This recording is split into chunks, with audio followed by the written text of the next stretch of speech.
Vítajte na web stránke Svetovej suverénnej banky Rado Hospitalierov. V dnešnom videu vám ukážeme, ako si môžete správne založiť účet v banke, krok po kroku. Pre založenie účtu vo Svetovej suverénnej banke Rado Hospitalierov navštívte prosím webovú stránku www.vesboch.org. V pravom hornom rohu kliknite na tlačidlo Banking. Pri registrácii cez mobilný telefón vpravo hore rozkliknite menu a vyberte položku Banking. Po presmerovaní na banking.vsboch.org kliknite na tlačidlo Register. V prvom kroku s názvom General vidíte kolónku Birth Country. Vyberte zo zoznamu krajinu vášho narodenia. V ďalšej kolónke Birth Date vyberte váš dátum narodenia jednoduchým kliknutím na rok, mesiac a deň. Účet v banke si môže založiť len osoba, ktorá je staršia ako 18 rokov. Ak sú vaše údaje správne, kliknite na tlačidlo Next. V druhom kroku s názvom Personál vyplníte vaše osobné údaje. V prvej kolónke Gender vyberte vaše pohlavie muž, male alebo žena female. V druhej kolónke Title sa vám pri zadaní male, muž automaticky objaví oslovenie Mr. Pri zadaní female žena si vyberiete oslovenie buď Miss, slečna, Miss, pani alebo MS, ak nechcete uviesť, či ste slobodná alebo vydatá. Do kolónky First Name napíšte svoje meno. Ak máte aj druhé meno, napíšte ho do kolónky Middle Name.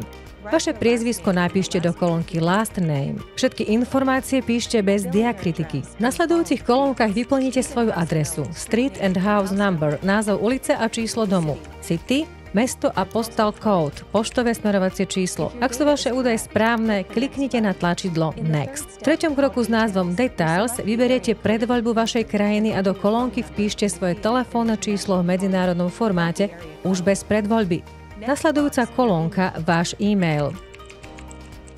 Choose Password. Zvoľte si heslo, ktoré budete používať na prihlasovanie do svojho účtu a do kolónky Repeat Password ho napíšte znova, aby ste sa uistili, že ste ho napísali správne. V poslednej kolónke zvolíte, v akej mene chcete otvoriť svoj účet. Pri registrácii si môžete otvoriť účet v jednej mene. Ak by ste chceli mať viacero účtov v rôznych menách, môžete si ich otvoriť po registrácii v internet bankingu neskôr.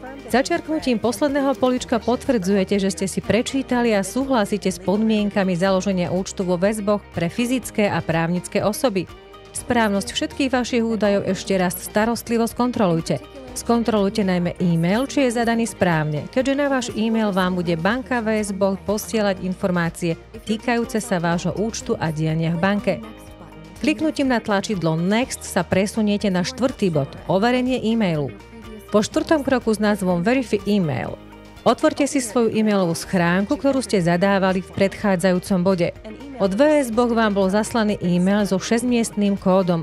Tento kód vpíšete do kolónky PIN code a kliknete na tlačidlo Next. Ochranný verifikačný kód vám príde vždy nový pri vstupe do vášho internet bankingu. Gratulujeme, váš účet bol úspešne založený. Následne budete presmerovaní do vášho internet bankingu vo Svetovej suverénnej banke Rado Hospitalierov. Ak máte nejaké otázky, navštívte prosím FAQ na webovej stránke banky alebo nás kontaktujte na support@vsboch.org.